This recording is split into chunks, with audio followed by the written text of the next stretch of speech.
افغانستان دلتان نسوزه، زنای افغانستان، دخترای افغانستان دلتان نسوزه به این 4 تا لوچکی که از هواپیما پایین افتادن و مردار شدن.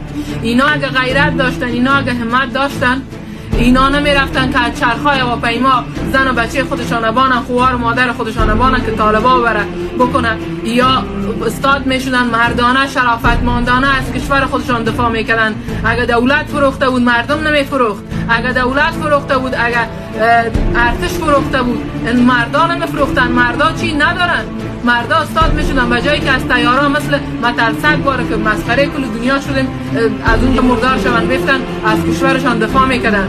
فرار میکنه که زنا و دخترایتان رو ببرن. چطور میتونی سر بالا کنی؟ چطور میتونی که ببینی که دزدان و دخترتان رو میبره شما هر روز نفس میکشی؟ ننگ بر شما، ننگ بر شما. من به عنوان یک دختر و به عنوان یک زن واقعا اصلا حالم به هم میخوره. اینجا ثابت کرد